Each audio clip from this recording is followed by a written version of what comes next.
We ended up in a ghetto neighborhood of San Lorenzo, but good thing it's only an 8-minute walk away, so we can get over there without losing too much time. So here in Lorenzo, right beside the church we're going to, we have a statue of Pius XII, and he was the Pope during World War II when Rome was bombed. And this area was actually the area that was bombed, and he actually saw it from the palace. So what he did was he came out here, and there's a picture of him in this position here with blood from the victims of that bombing. And his advisors and everybody told him not to come, but he said he needed to be with the people. So this is San Lorenzo, one of the 7 churches in Rome here. Basically, St. Lawrence was a deacon of the church at the time, and one of the Roman officials requested to see the riches of the church, and he brought them to the poor. And because of that, he was martyred by being roasted.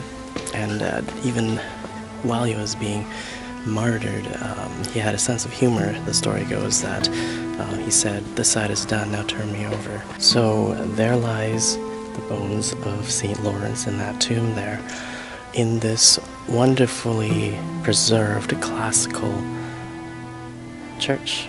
So you'll see the Ionic columns. Definitely looks very Roman indeed. So this church dates back quite a bit of ways. If you look at it, definitely from the Roman Empire. So here's some examples of classical columns as well.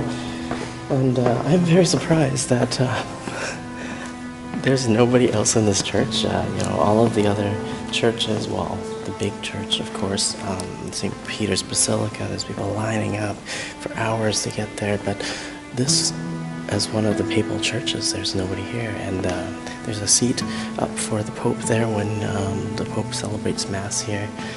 And it's such a beautiful church. And Pope Pius IX is actually here in this tomb. Such a great person. Almost forgotten in history, but well preserved by the church that is here in Rome. Okay, so something else I found out is that right behind there is St. Stephen. Okay, I feel so privileged to be using this bathroom because there's a special key for it and it looks very ancient. So yeah, this is a bathroom. Who knew that this would be an attraction? If this is an old aqueduct or something, but is this an old aqueduct? It looks like it.